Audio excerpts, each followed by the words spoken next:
What's going on, everybody? Q here, back with another episode of Press Play. That's right, the flagship series for Project Nerd. If you're listening to this podcast or watching this vidcast, you're guaranteed to find something you're going to like. We talk about all sorts of stuff: movies, people, situations in the world, comics.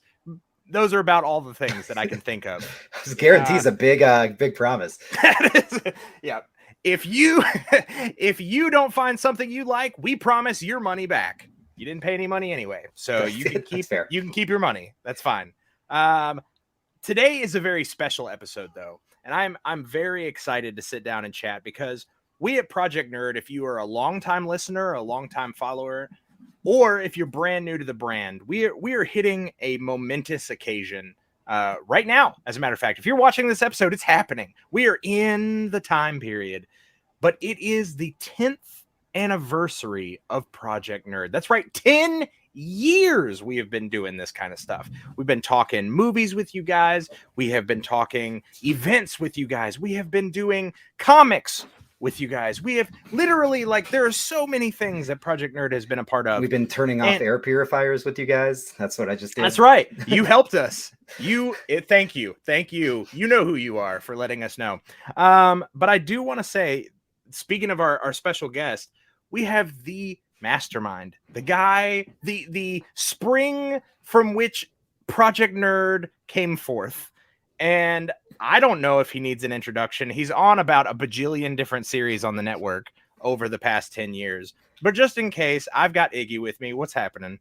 What's up, Q? I'm glad to be here. I'm excited to be on this podcast, and I'm excited to talk our 10th anniversary, man. This is pretty dang special. Like that. I did like that was a very big build up for a very dang special. Yeah. I'm excited to be here talking with you because I would consider myself one of the kind of newer Project Nerd personalities, right? Like, I'm somebody who came to the brand only a handful of years, but yeah, because we don't even really know, is the last 3 years 3 years? Is it 1 year? Is it 30 years? Is it 5 million years? Pandemic has made us lose track of all of that. So we're Time doesn't exist anymore. Quenton, you might have been here longer than the rest of us. We don't even know that. I actually came before somehow. Okay. Project Nerd was even a thing. It's like a Tenet thing. It is.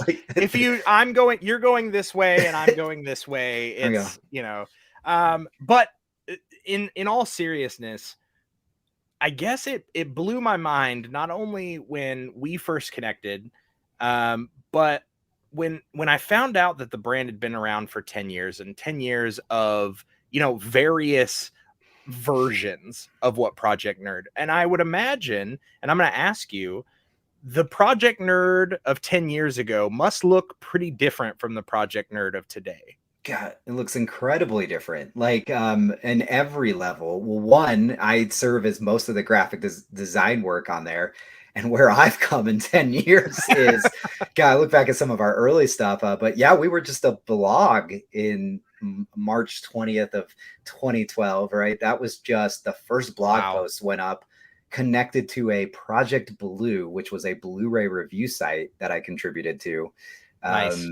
It was interesting. And within a couple months, Tyler, who has been on the Oscar episode we did and aired already, as well as a lot of Nerdcasts, was the one who him and Adam and a few other friends would come over weekly and we would just talk stuff. And Tyler was the one who's like, let's throw a microphone down on that table and add podcasts.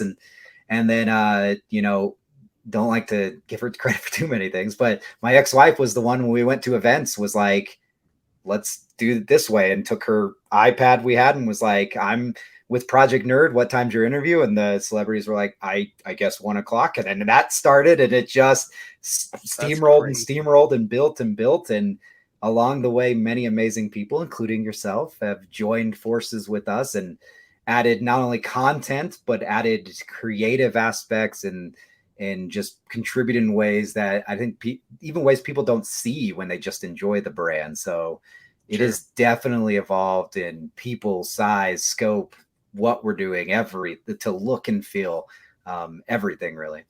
That's wild. So what some people may not know is kind of what is the origin story? Because I know you mentioned Project Blue, but what kind of spawned the idea for creating Project Nerd initially?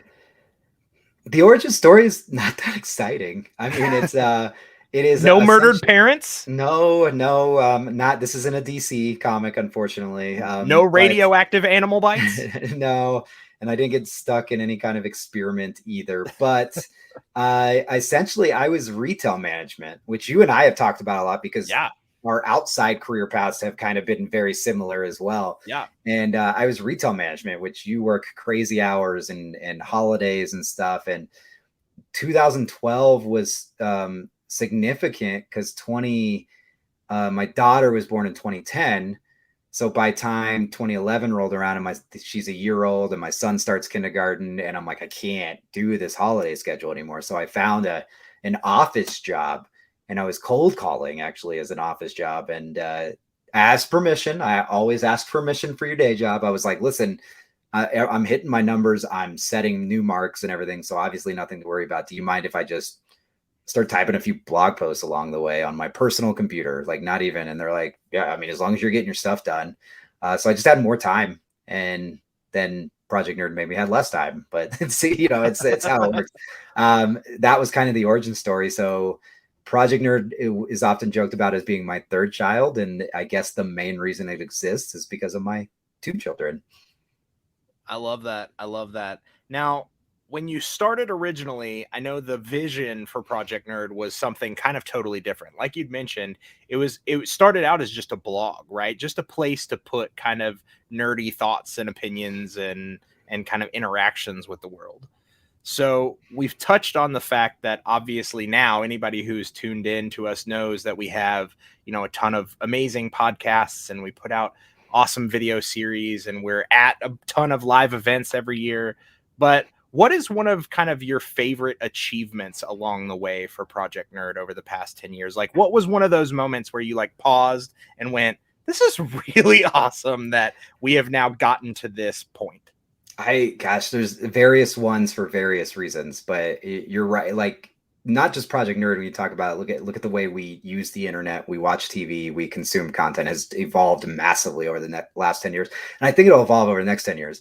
I think right now, as we're sitting here having this conversation is one thing, because it's the fact that we survived all that for 10 years. And you remember our first 10 years is a lot of people volunteering their free time outside of doing what they're already doing and their families and their lives. Right. So totally.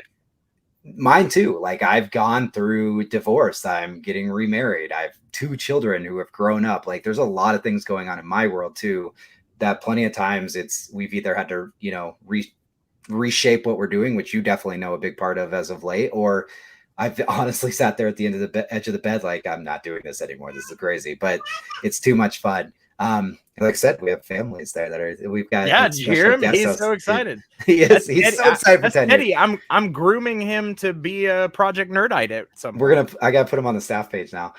He's in the credits. No, but that's the great thing about it is it's this thing that is sitting here right now. Like you hear your young one. I mean, just last weekend, my daughter was at the film festival with us. It's family building bigger family, if that makes sense. I think how many of y'all are coming out for a full week for my wedding and involved in different aspects of it. And it's like we have to shut down the entirety of Project Nerd for the wedding because everything will be out. Grinds to a halt. But it's that I think when I think of it as a very personal note, 9-10 years old when I first got in the comics, I've always wanted to create stuff, and we talk about that on every aspect of Project Nerd. All of us here are creators who want to create things. One of the things I wanted to make was comics, and we definitely had that point in time. It didn't go exactly as planned. Maybe there's more to this story to come still, but Project Nerd Publishing was a huge thing that I think just for me to hold a physical copy of a thing I wrote and made was pretty amazing. Sure. And if anybody wants to hold a copy, I got 6,000 copies of Billy under my son's bed. You can hold a copy. I think it's 600 actually. My bad. 600. 6,000 would be a lot. But the other thing too is that moment, and you know this from being on a podcast and being on series and stuff, that moment where I think you just didn't expect it. And early analytics it's hard to tell the story. And it was hard for me to even understand the story because that was new to me. So we were at Chicago, and Tyler, Adam, myself, a few others.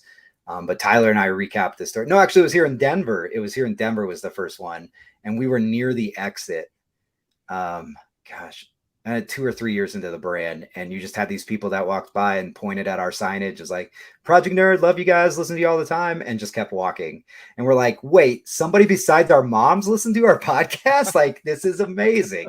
I think that you're like, wait, Mom, why are you wearing in disguise? Why is Mom in Denver at a Comic-Con, no less? No. But you know, like that was a big moment of being like, oh shit, we're reaching people, you know, like you can see a number on a screen that says you're reaching tens of thousands of people every month. But when somebody actually verbalizes it to you, it's that weird difference, right? Totally, 100%. I will say that the very first con that I met you at, and I met the team at, was Ocon back in 2019, I think is when it was. And back then, is that right? Does that sound right? 2019 could have been 2018, dude. Could have been 2018. Okay, could have been 2018. So when we met there, I had the same experience. Jay and I had been doing our show for, I don't know, I think 3 or 4 years at that point. And High Five the Podcast, also a part of the Project Nerd Network. But at the time we had been doing that and going to Ocon, which I found out later, you guys were super instrumental in actually like putting the con together. But at the time we just thought, look at that amazing group that has a huge like streaming lounge across from our booth that's doing really cool stuff all weekend. But we had that same first experience. That was the first show that we went to where we set up a booth and we had some folks come by and they were like, High Five the Podcast. I listen to you guys show all the time. And we were like, what? You do? Why? You know, like it seemed so strange. And right, so that's the first question of why. What's the catch? How much money are you asking for? But no, sure. Actually, I think my first question was, are you sure you're listening to High Five the podcast? And there are several High Five podcasts with that in the name. And they were like, no, QJ. And I was like, okay, you do know who we are. That's crazy. This is so weird. But I remember thinking, man, these Project Nerd guys, they've got something cool going on, because at the time at the event, and to kind of paint a word picture for those who are listening and who haven't been a part or seen one of our events live, you know, we tend to have kind of a fairly big presence if the con will have us. And what that can mean in a lot of ways is we'll have like a recording lounge set up, often called like the Project Nerd Lounge or the Project Nerd Live Stream Lounge.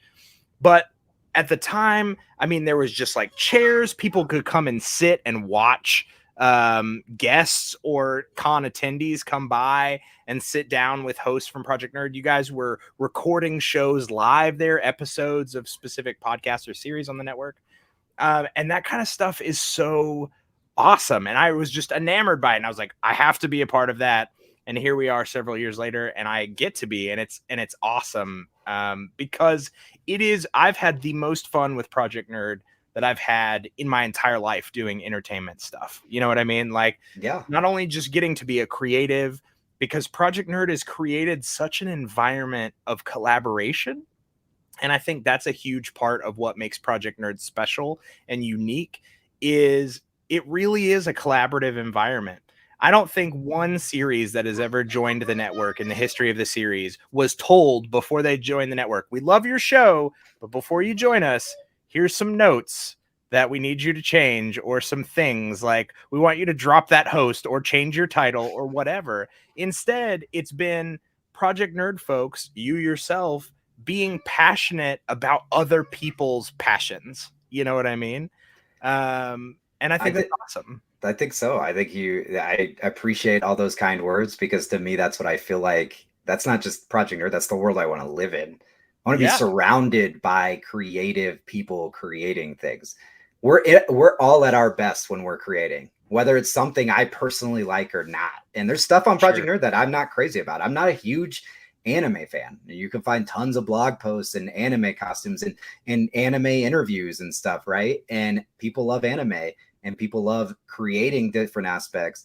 I think just creating is our driving force. And when people come along and see us and they're like, some people, I mean, you've talked about it in the weekend or so talking to certain people. It's like some people might see it as an intimidating presence at first, others more. But once you actually see it a little bit more closely, you're like, oh, this is like, it's inviting and we can just create. And if I pitch my creative idea, but you're right. I think you and Jay jumped in pretty quickly. Y'all have been a huge part of the brand since, and loved having you guys on board. You've definitely, I mean, you play an intricate role now in the events piece, and it's just, we see a lot of people come in thinking, I want to do something, some with a defined podcast or something like that. And others are just like, I just want to be a part of this. And how can I be a part of this? And it's like, come on in. Totally. I think that's a great thing. And I think that's a good thing for anybody who's watching or listening right now to take away as well, is if you've been listening to Project Nerd for a while, or again, if you're a first time kind of listener or viewer and you're interested in being a part of Project Nerd, there's no gatekeepers here. Like, you're welcome. Submit, ask, inquire, if you will. Reach out, because that's how Project Nerd is going to continue to grow. It's going to be, working with collaboratively other people who have interests or excitement about, anything really. I mean, that's kind of Project Nerd's motto, right? Is you can nerd out about anything. So anything you have a passion about, except for Nazis, you're welcome. You're welcome to bring here. If you're passionate about Nazis, go to another network, please, or drop off the face of the earth, whatever works better. But sincerely, I mean, I think woodworking, you love making chairs or tables, come talk to us about it. You know what I mean? Let's make a video about it. Let's make a podcast about it. There's tons of opportunity. Now, I do want to ask, we've talked a little bit about kind of the past of Project Nerd. But what is a little like peek at the future of the Project tough questions? The tough questions, I know. right? Well, we've been talking Project Nerd TV, and it's definitely like so many other adventures with Project Nerd. We go all in on things, and sometimes that means you have to change course after it's already out there, right? Like, it's just, you have to. It's still a thing that we're passionate about, we're excited about. We've got a lot of things hopefully to come around that. An idea, whether it's our own platform or a way we're creating on another platform outside of the YouTube world, right? We want to create bigger and better. Our production projects that we're doing, we're making TV shows now, pilots that are out there for, that are being pitched and viewed, maybe some sneaking out onto the internet either shortly after this or now. So I don't know where we're at. I can't say it. No, we're gonna try and jumpstart these shows like right. Deadpool. Like, right. It's just gonna I don't know who leaked it, but we should make that movie. What? Somebody made Let's Eat? What is that show? Great content. We've, I think right around here, if you haven't heard it already on Project Nerd, our own film festival that's coming in partnership with somebody. I mentioned publishing coming back, other things. I think what we're really doing is just getting grounded to saying we want to create so wide. And so many times, there's a lot of times where we try to do it and just get it done. And there's just better ways to do it. And you mentioned that collaboration piece often comes in. So I think you're going to see a lot in this year 11, or it is in year 10, I guess, because we just hit it there. So in year building 10, towards year 11. Exactly. You're going to see a lot of collaborations with other brands and other companies and things too, that are going to help get some of these dreams, these creations, these things we're doing and want to do off the ground a little easier. And I think that's going to be awesome, because it just does more of what you just explained of us doing in the first 10 years. We're just going to expand how we're collaborating. And in doing so, get to do all the things we want. I don't know. Maybe there's a Project Nerd Cotton Candy on the way. I don't know. There's not yet. There should be. I'm kind of thinking about it now, but yeah, I don't know. A lot of creating, of course. I think though we're really focusing on the productions and the event production. So like actually doing production stuff at events, like live streams, and the opportunities to direct and produce and create on that field is something that I know you're passionate about, right? Like I'm passionate about, and a lot of others involved in the brand. So we're at the right place to try it. And I think it's going to be fun. Yeah, I think that's super exciting. I also really love the idea of Project Nerd flavored jelly beans. I don't know what Project Nerd tastes like. It would be but this color, right? I'm sure it tastes like what is that? Like a purple, a pinkish purple? Tastes What like does it taste shirt. like? It Shirt. does. Okay. Tastes like So for shirt. everyone who was wondering, PN tastes like shirt. Yes. But no, I'm very excited about all of the opportunities that are kind of coming this way. I think 10 years has looked good on PN, and I think the next 10 years are going to look even better. I'm very excited to be part of the team. I think we have a bunch of crazy talented people that want to bring all sorts of crazy creations to the world. I'm excited to kind of see some of these outlets and some of these things. The film festival that you talked about, that's so rad. Like, what is it? I mean, here we are 10 years in, and you just said the words on an episode of, yeah, so we may have our own film festival coming, or we may have announced it. I mean, think back to 10 years ago, Iggy. Was that even like a concept of, I mean, how much does that blow your mind? Just here we are 10 years later, and that's even a phrase you're saying. I don't know, because nothing shocks me anymore with Project Nerd. As arrogant as that might sound, it goes back to what we're saying. We have people that give one meme share or one blog post edit a year to people that are putting in hours a day of contributors. So we have such a wide variety of people that give time, that are from all over the world, like all over the country, especially. And an idea can come from anywhere. So nothing shocks me anymore, because like you said, everybody that's here is passionate about creating, and those ideas can be crazy. As in terms of a film festival, it's exciting. I love film festivals. And to be honest, never had been to a film festival until we randomly heard in our first year the commercial for the Tallgrass Film Festival. And we contacted them, went down there, and we just haven't missed it since, outside of obviously 2020. I think everybody missed it, unfortunately, but it's mind-blowing fun to be a part of these events, whether it is a film festival, whether it's a comic convention, whether it is a private party, that's like just a large party we're helping with, or an event opening. And I think having our name and our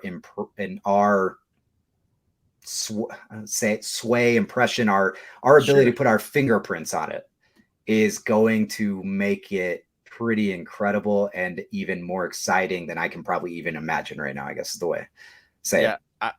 I love that. Now I'm going to ask you a few like normal questions here. Things that for the fans. For the fans.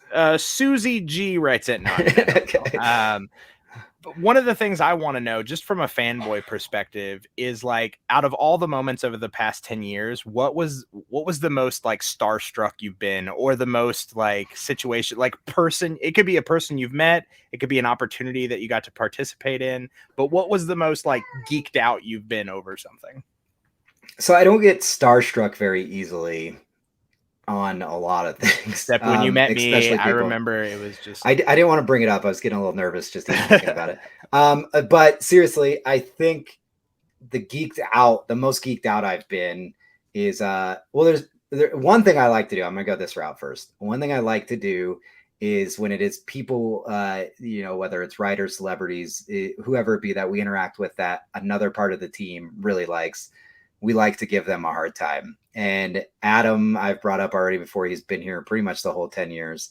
And there was the 1 year where we drove out to Denver. So I wasn't living in Denver yet. So we drove out to Denver, and him and his wife were coming later, and they went to a concert first because their anniversary was right around that weekend at Denver Comic-Con. And Max Brooks was here, the author, Mel Brooks' son. And I think something happened to where Adam and Laura just couldn't make it at all. And so we had Max Brooks do an interview with us, and then he signed a book that was like, sorry, you couldn't make it, Adam, and gave him the book. And so something like that kind of geeks me out because it's funny. But it's also at the same time, as much as we're, messing with Adam. At the same time, he just got an autographed Max Books book, Like right? totally. Like with a little personal message that has a story behind it too, you know. The same happened with when we were in Colorado Springs with gosh, Freddy Krueger. Why am I blanking on his name? Yeah, I'm also now blank. I think it's Contagious. I don't know what's happening. Apparently is. We'll think of it in a minute when we're talking about something else. Anyways, another one to harass Adam on, because he had just moved to London when we did that one, like literally just moved, so he didn't have Robert time to England. Thank you, Robert England. And you literally just said London, and we couldn't think of Robert England. That's fair. But anyway, so we took pictures of me interviewing him, and I think a couple friends sent him the picture, and he was just like, so we've done that with a few other people. I've picked specifically on Adam here. For me personally, my childhood is a lot of nerdy things, but Ninja Turtles is definitely a significant part of it. And meeting Kevin Eastman for the first time was cool. Moderating his panel for the first time was even cooler. Going back and knowing now that at a couple different shows he does that I moderate his panel every time, and his wife they remember who I am, including his wife talks to me behind the scenes and things going on. I don't think as a 8-year-old Ninja Turtle obsessed kid I could ever imagine that being a thing in my life. So that is pretty cool when I think about it. The other thing too is he's an artist, Aunt Lucia, who does the Bombshells and has gotten really big with DC. Yeah. I think what I get really excited about is seeing these people grow, as we saw him as just a Midwestern artist at some of these Midwest convention shows. And then he did those Bombshells and just became a bombshell himself. And the fact that him and his brother and his family are, I mean, I'd almost dare say it, they're like Project Nerd family. Like, we know them, we get them to shows, we hang out with them. I love talking to his brother just as much as him. It's pretty awesome. So those, I think, are the experiences that really I geek out about. I love that. I think that's awesome. And I think that's one of the important things to remember is, no matter how big Project Nerd grows, no matter where Project Nerd goes, let's see if I can rhyme one more thing like hose. Let's not talk about Project Nerd hose. You should have said nose. That's fair. That's fair. But sincerely, as big as the network gets, or as big as the reach or our fingerprints get, I think it's important to remember that everybody at every level of Project Nerd is just a passionate person about these things. There's not one of us that puts on a suit and is like, well, I suppose if I have to slum with the artists, or I suppose if I have to watch these films, or I suppose. Every one of us is so genuinely excited to just get to play in this sandbox and talk to the amazingly talented people that we get to, both at a like stardom level, but also on like just a regional creator level, because it's just really awesome to see talented people succeed. Definitely. And I think that that's what Project Nerd is kind of all about. The friendships we've built with, like, I don't costume, but and I know you don't do the cosplay either. Like, but the Project Nerd is cosplay. Like, we are so ingrained in that community, and the long-standing friendships we've built. And you just get online, we log online to social media, and you see a new costume that was just made, and you're like, how did you even do that? Yeah, it's just like you said. It's just mind-blowing, and these aren't A-level celebrities. These are everyday people, like, because A-level celebrities they're every other day people, but you know what I mean? There are other people that are doing a day job on the side and doing this stuff totally in their free time, and they're making these things that are just, or the independent comic creators we meet too. Like, the respect I have for those people. You're doing it too. We're making comics on the side of doing everything else. It's not easy. And so those people that get out there and show off that art and that writing, it's just pretty incredible. It is incredible, and I appreciate that. And I think that that's what I value most about being a part of Project Nerd. Is it's a brand and a name that I can happily hang my hat on and feel good about being a part of. You know what I mean? Yep. There you go. I do. I know exactly what you mean. And I think that that's awesome. Now that I've been doing a lot more events with Project Nerd, I think the point that you said earlier, when you get greeted happily at a show by people who are just like, I love you guys. And it may not be me particular, because, you know, this person may have never seen or met me before, but just the brand as a whole brings a lot of people a lot of joy. And I think that that's kind of the mark of a successful brand, right? Like that's the mark of a successful team, is if you're bringing happiness into people's lives, you're making them excited about things, then you're doing something right. And probably a lot of something's right. Right. I like what you said there. Before you move on, I just want to say that because you used the word success there, and I think that's important. You know, because as we talked about, this is still a passion project for many. We're still doing this for fun. We didn't sell to Comcast. We didn't anything like that, right? Legendary Pictures didn't pick us up. But Comcast, I'll leave my number down at the bottom. Right. I mean, we're not against it. But point being is, I don't think that makes this first 10 years any less successful. We've had to pump the brakes on things. We've had to change course. We've had to do this.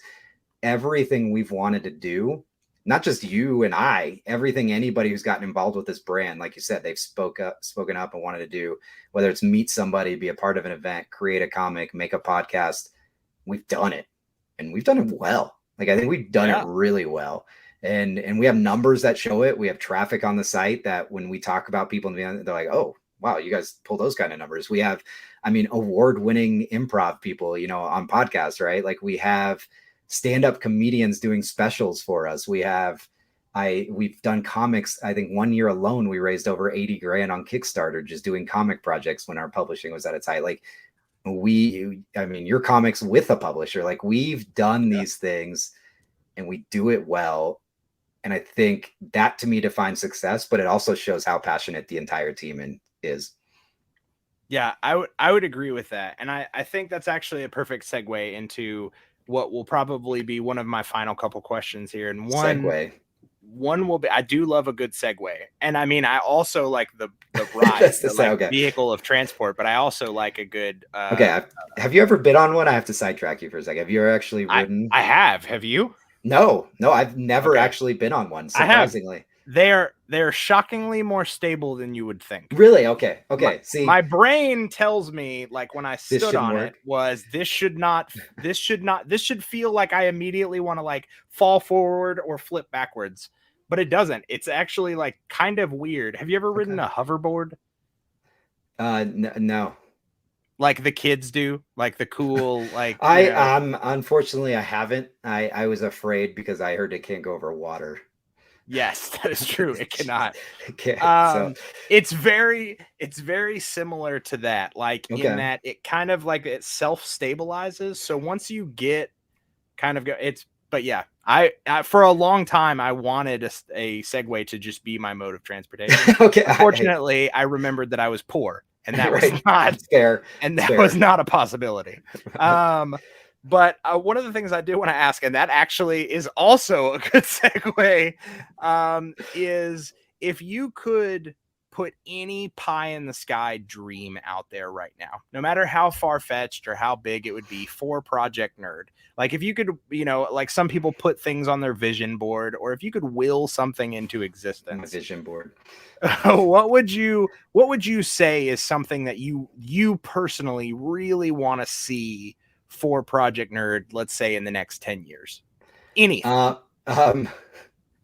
It brought me full circle. I guess I want to work with Zach Braff because I was just thinking of the vision board being like his dream journal. It's like, you have a unicorn on your journal? That's a horse with a sword on his head, and his name's Kevin, and he protects my dreams. It's so great, and I get sidetracked very easily.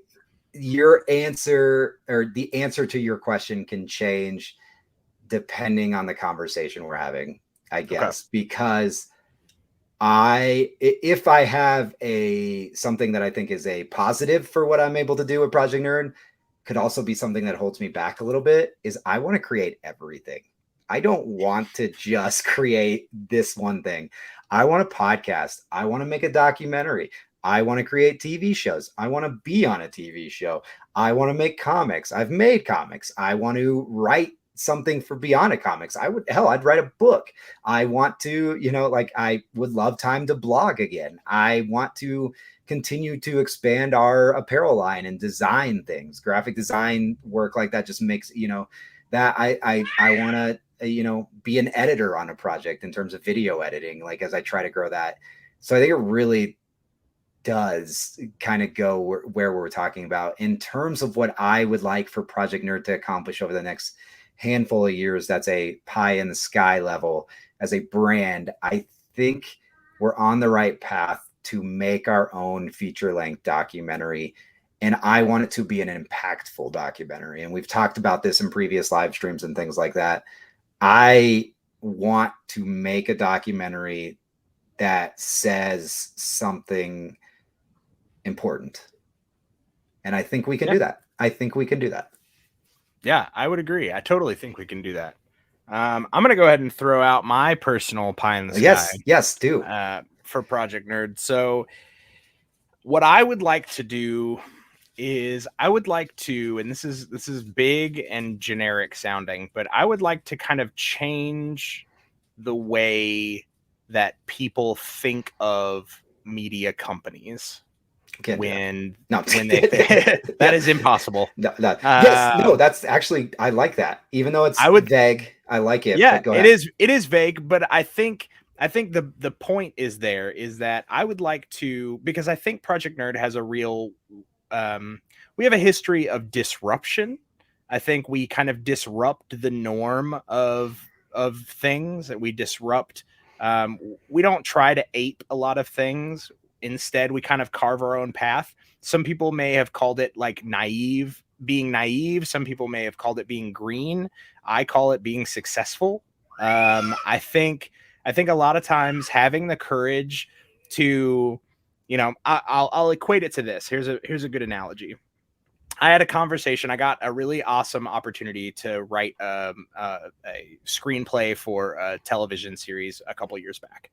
And I wrote this screenplay that was awesome.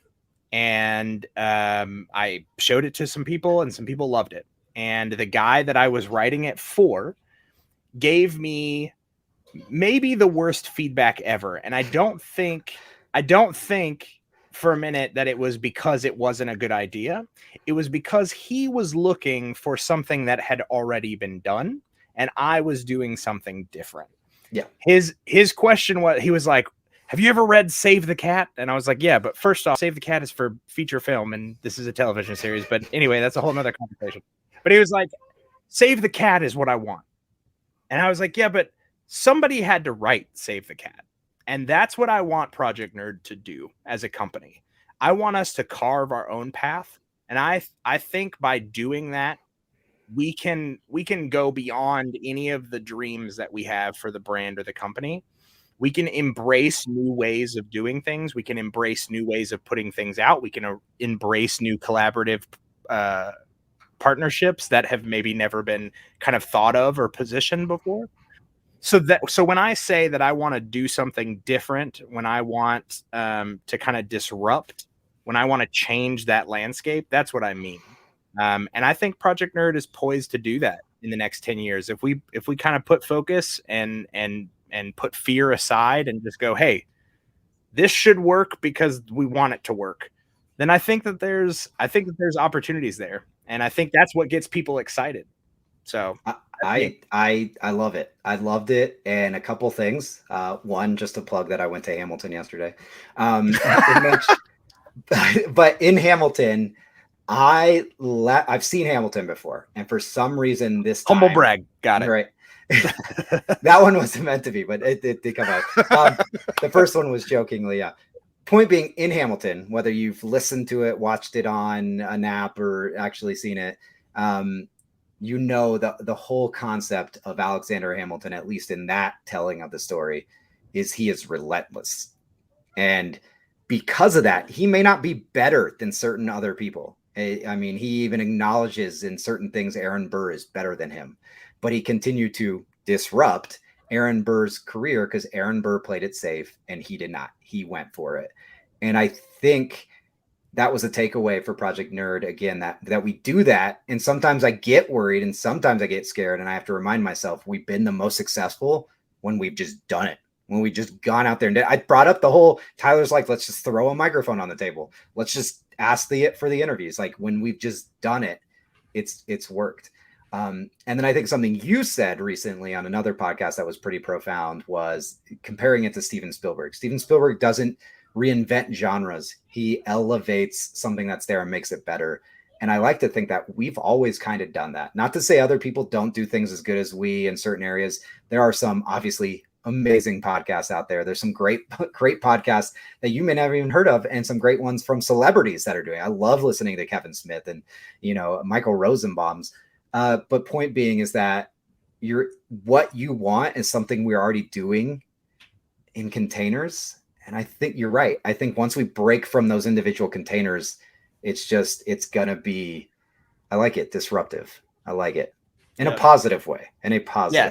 We're not like, keep your Molotov cocktails at home, folks. We're not trying to burn the system down. But what we are trying to do is change the system from the inside. You're right. And things that many and here we go, being different as a media company. Let's talk about behind the scenes that others don't. When we have people collaborating with us on TV shows, we tell them there are no lanes here.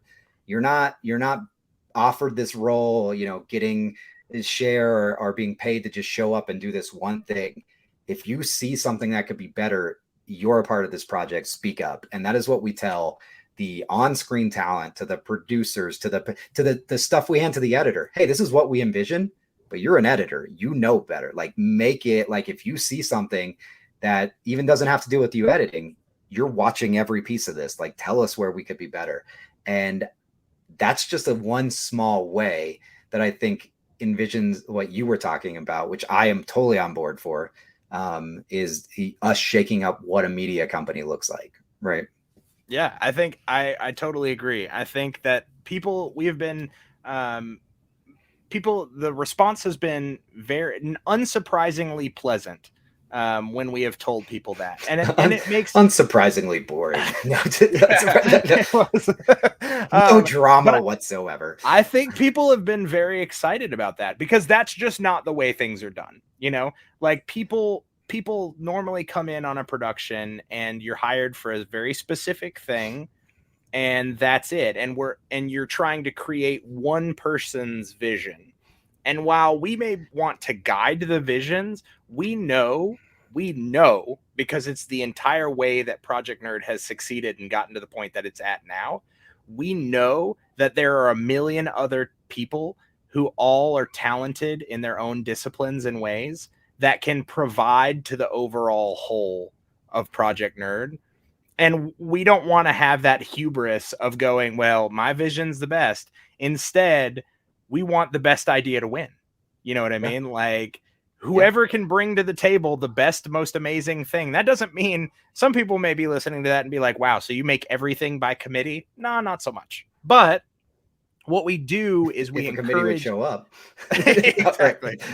What we do is we do encourage people to just think outside of their role. We want our editors to play director.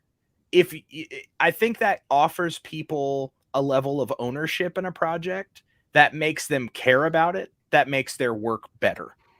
If I show up as the on-screen talent, but I know that the production is willing to hear my ideas, I'm going to try harder, because I now have an ownership in this, as opposed to just being a pay for play monkey. You know what I mean? I agree. And completely. So I think people get super excited about that, and that's what makes us excited. And I think we're going to see a lot of a positive response and a lot of things come out of that. Right. No, I think you mentioned something strong there. Yeah, everything we do may not always be by committee, at even the idea creation, but once you're involved with it, your voice is heard. And I think that's important, because, I mean, look at us. Like, we're two white bearded dudes. I don't understand what you mean. Do we have similarities? This go out on the street in Denver and tell me when you don't see this. But point being is, this isn't everybody in our community. I can't say what other people want. And even the people that look like me, I make the joke about it physically. Like I mentioned earlier, anime. I can't speak to that. But that's a huge part of nerd and geek and pop culture now. Like, it's mainstream almost now. There are certain series that are. And we want to hear from the people that have ideas and thoughts and suggestions on it. And you're exactly right. I think when you when you feel like your voice is heard, it makes you feel better about that project for sure. Yeah, it's one of the things that we've tried to carry over. And when I'm talking events with convention owners and creators, one of the things that I always like to position is celebrity guests are great, right? But what you really care about at a convention, what the convention really cares about, is its attendees. It's the people who are paying money to come see those celebrity guests or hear conversations, and all those people want is to feel special.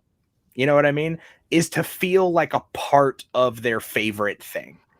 And I think that that's where Project Nerd excels, both on our production side and at our event side, is that we help the people who love things feel special and important, whether it be inviting them to come work with us or spotlighting them and letting them have their platform for a minute to say, hey, I handmade this costume this past weekend and I feel really great about it. Or I just met Giancarlo Esposito and he was the most amazing person I've ever met. And we give them that moment to feel special, to feel a part of something. And I think that's what Project Nerd is at its core, is like, we are a community of people who love things, are passionate about things, and passionate about people's passion. A lot of passion there. So much passion. We're like a passion pit, which is a band. Please don't strike us for mentioning their name. But anyway, point being is Project Nerd has come a long way in 10 years. And I have no doubt that in another 10 years, it will look like a completely different entity, hopefully with the same core and values at its heart. But, who knows? Maybe we will be adding networks into our Infinity Gauntlet like Disney. Who knows? Who knows? But we're not challenging you, Disney. We're not challenging you.